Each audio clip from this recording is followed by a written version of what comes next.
నమస్తే, welcome to Sakshi sports. నేను మీ కృష్ణబాల. భారత క్రికెటర్ రింకు సింగ్ తండ్రి ఆరోగ్య పరిస్థితి క్షీణించడంతో టీ20 వరల్డ్ కప్ క్యాంపును విడిచి స్వగ్రామానికి తిరిగిపోయాడు. బీసీసీఐ సమాచారం ప్రకారం రింకు సింగ్ తండ్రి స్టేజ్ 4 లివర్ క్యాన్సర్తో బాధపడుతూ ప్రస్తుతం వెంటిలేటర్ సపోర్టర్పై ఉన్నారు. ఇలాంటి ఫ్యామిలీ ఎమర్జెన్సీలో తన కుటుంబంతో ఉండేందుకు రింకు సింగ్ జట్టు నుంచి బయటకు వెళ్ళినట్లు బీసీసీఐ వర్గాలు వెల్లడించాయి.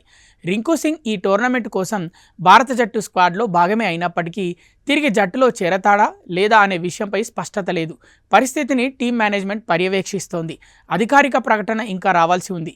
ఇటీవలి సంవత్సరాల్లో పరిమిత ఓవర్ల క్రికెట్లో రింకు సింగ్ భారత జట్టుకు కీలక ఆటగాడిగా ఎదిగాడు. ఒత్తిడి పరిస్థితుల్లో మ్యాచ్ను ముగించే ఫినిషర్గా అతడికి మంచి గుర్తింపు ఉంది. ఈ సమయంలో అతడి దీర్ఘకాలిక గైర్హాజరు జట్టు కాంబినేషన్పై ప్రభావం చూపే అవకాశం ఉంది. ప్రస్తుతం ప్రధానంగా రింకు కుటుంబ పరిస్థితికే ప్రాధాన్యం ఇస్తున్నారు. ఈ క్లిష్ట సమయంలో క్రికెట్ ప్రపంచం మొత్తం అతడికి మద్దతుగా నిలవనుంది. జట్టు మేనేజ్మెంట్ నుంచి అధికారిక అప్డేట్ కోసం అభిమానులు ఎదురుచూస్తున్నారు. ఇప్పటివరకు ఈ వరల్డ్ కప్లో రింకు బ్యాట్తో మిశ్రమ ప్రదర్శనే చేశాడు. ఎక్కువగా చివరి ఓవర్లలో తక్కువ బంతులు మిగిలిన సమయంలో క్రీజులోకి రావాల్సి వచ్చింది. 5 ఇన్నింగ్స్ల్లో మొత్తం 24 పరుగులు మాత్రమే చేశాడు. 2 సార్లు అజేయంగా నిలిచాడు. అతని అత్యధిక స్కోర్ 11. ఈ ఏడాది ఆడిన 10 టీ20 అంతర్జాతీయ మ్యాచ్ల్లో 8 ఇన్నింగ్స్ల్లో 115 పరుగులు మాత్రమే చేశాడు. సగటు 28.75, స్ట్రైక్ రేట్ 132.18గా ఉన్నాయి. బెస్ట్ స్కోర్ 44గా ఉంది.